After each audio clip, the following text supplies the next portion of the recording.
Welcome back to Sundial on WLRN. That is from the Netflix series The Queen's Gambit, one of the most talked about series online. It reached more than 60 million viewers in its first month. The show follows the story of Beth Harmon, an orphan chess prodigy in the 1960s. She battles drug and alcohol dependency as well as misogyny. University of Miami Frost School of Music professor Carlos Rafael Rivera scored the soundtrack for the show. That, again, what we've been listening to throughout the program today. And he joins me now. Carlos, welcome to the program. What a pleasure to be here. Thank you, Luis. Oh, no, it's a pleasure to have you. I got to tell you, as watching the show, I'm enthralled. I am totally into this. And I think part of it is I wish I was a chess player, but I'm not that good. And I just think that I love they really recreated this vision of this world in the 1960s. When you first read the teleplay for the series, what did you make of this story? Well, I actually received an email from the director, Scott Frank, about 2 years ago. And he said, the subject line was The Queen's Gambit. And he said, looks like the next thing we may be doing for Netflix. And so what I did is the teleplay hadn't been written yet. So I went and bought the novel by Walter Tevis and devoured it like in about a day. And began writing music immediately, and I was very concerned that based on the game and how much time was spent describing the games in the novel, that we were going to have quite a challenge to kind of make chess interesting. So wait a second, you started thinking of the music right after you read the book, not even before you even saw the teleplay. Oh yeah, always, yeah. The source is everything for me. So for you, as you're thinking about this, look, again, the show takes place in the 1960s, and it does a beautiful job of the clothing, the vernacular, the ambiance, everything hitting that era. But, again, you're starting to write this from the book. What was the decision to go with a more classical score? Was it the game of chess? Was it the era? Was it the drama of this young girl? What was the main thing for you? Well, personally, there's sort of two answers to it. There's like the personal motivator, and then there's what the director decides, which is what you ultimately do. And they happen to be simpatico this time. And the fact is that it felt like classical music was going to be needed because the novel actually mentions a lot more classical music. It even sometimes describes the chess games as it was like chamber music. Literally, I think that's one of the quotes from the novel. And also there's a moment when she's kind of left behind and some friends go to, some college friends that she kind of meets and has a party. And one of the evenings, the next morning they go away. In the show, appropriately, she ends up listening to pop music because it helps establish the time. But in the novel, she listens to Vivaldi. So as I read it, I realized, oh my gosh, I'm in trouble because I'm going to have to write a music or the feel of it is going to have to be classical. And it truly lends itself because it's very linear writing. This point and counterpoint, which made me feel of a move and a counter move in the gameplay itself. Yeah, let's take a listen to this piece. This is early on in the show, in the first episode, when again our main character Beth starts playing chess in the basement of her school.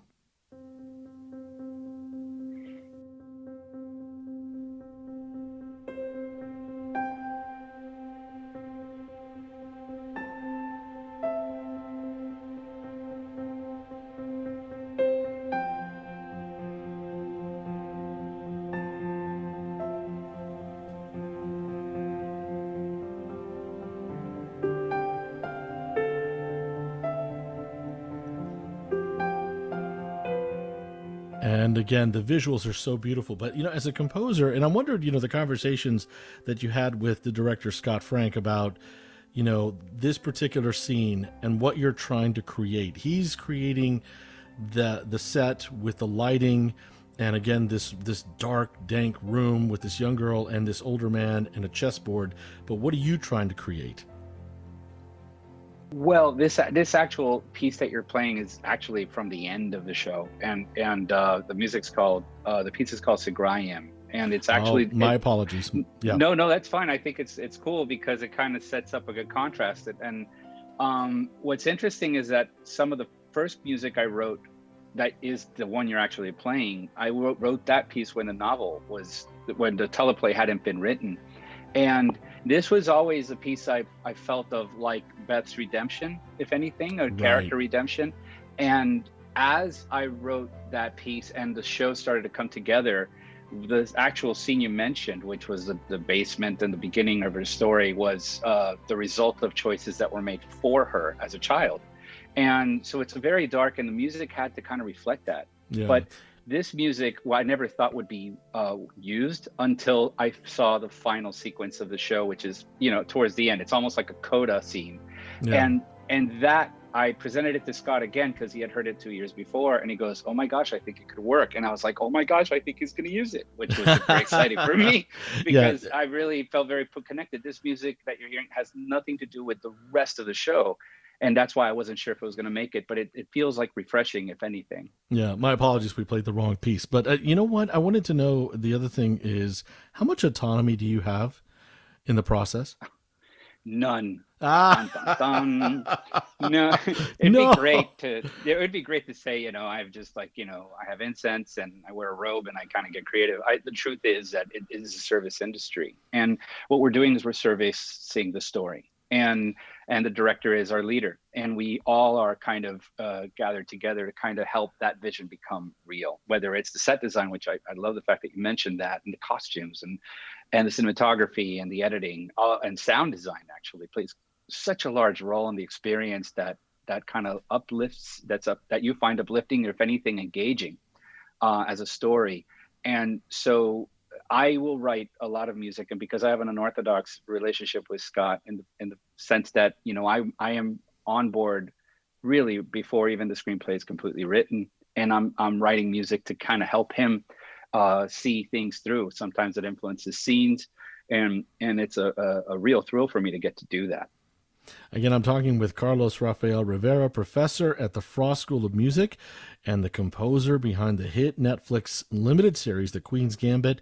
Again, we've included more about the series and Carlos's work on our social media, so check it out at WLRN Sundial.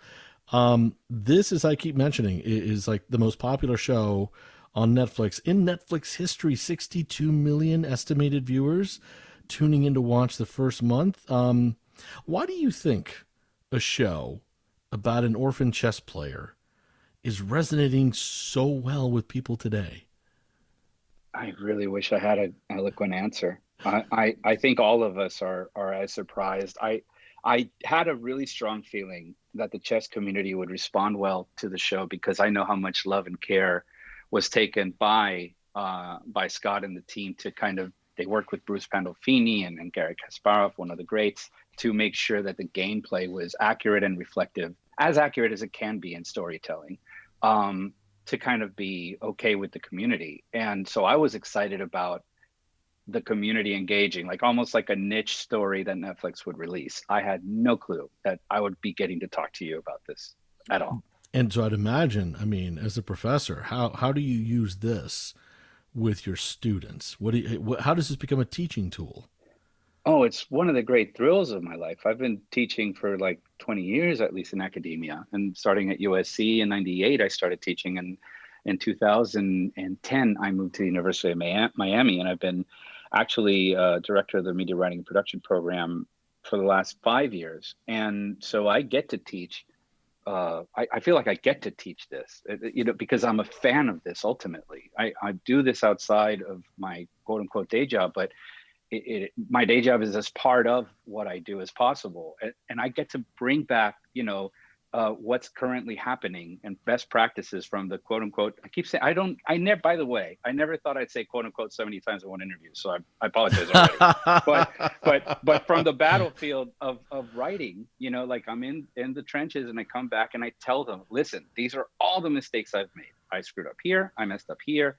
I made a mistake here. I highly advise it against trying to do this as you're working on your storytelling skill set and through music. And I'd imagine too, like anything in life, because as you said, look, these bigger projects, these are collaborations with a lot of people. Yeah. And so, I'm wondering, like, that lesson for students, like, what do you tell them about, how to interpret a director's instructions and the writer's desire and the producer's, what they want? I mean, what do you tell them about how to prepare for that? I think we do spend an awful lot of time talking about the psychology of this, and mostly the fact that as I said earlier, that I am in service of, if I understand my role in this game, I will probably have a good chance to succeed, at least see it through to the end.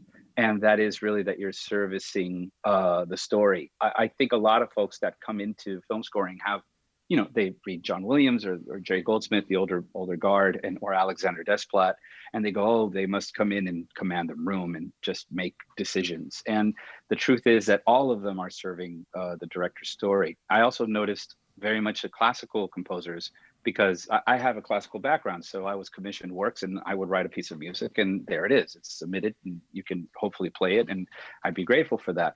But the difference for classical composers coming into this medium is that they're not used to rejection in that way. That, I've given you a piece of music, why don't you play it? Well, in this world, it's like, I've given you a piece of music and they're like, I don't like it. And they're like, but it's great. And they're like, yeah, but it could be great, but for another director, not for me. Not for that. Yeah. Wait, So, you know what? I wanted to listen to a little bit of the main theme. And as I wanted to get a sense from you again, Right. how you were what you were trying to create, but then also that process of when you're trying to convince the directors, like, this is what I see, this is what I hear. What was that conversation like?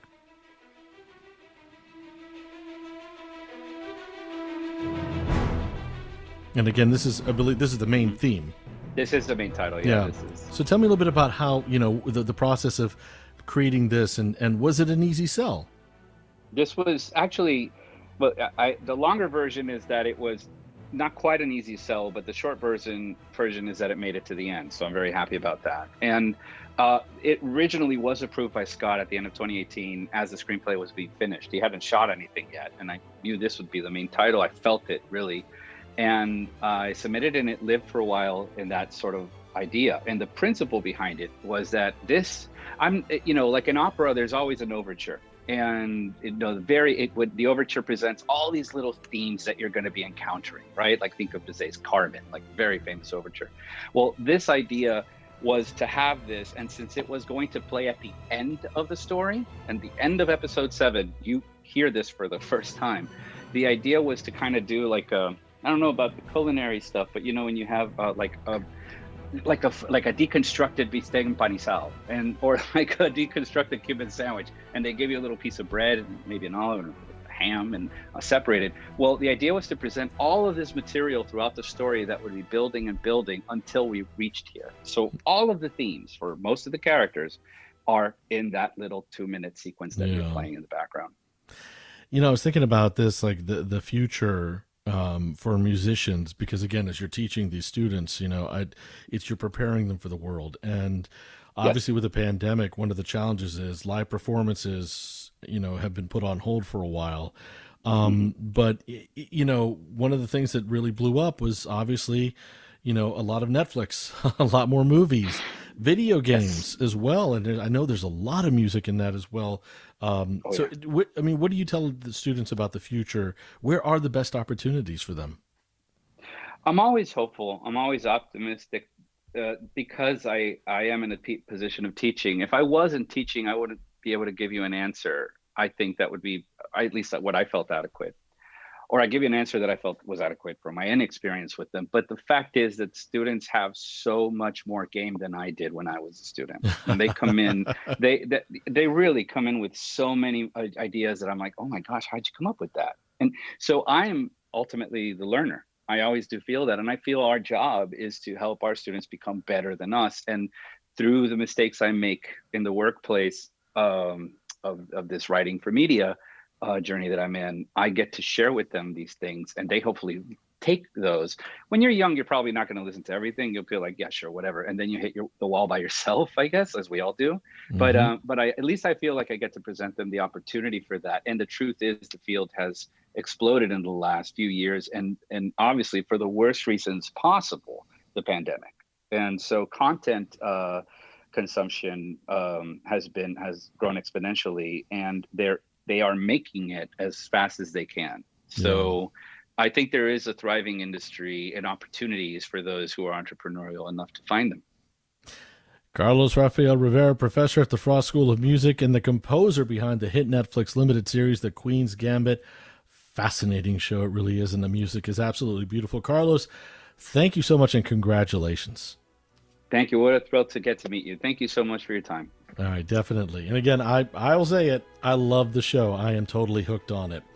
Well, that is Sundial for this Monday, January 11th. Coming up tomorrow on the program, South Beach is seeking to change its identity from a party town to a much more exclusive city. Will COVID-19 be the opportunity that city leaders were hoping for? Plus, a fight over federally protected wetlands is underway between the state and the Miccosukee tribe. All of that coming up tomorrow on the show. I'm Luis Hernandez. As always, stay safe, be good to each other. Talk to you live tomorrow.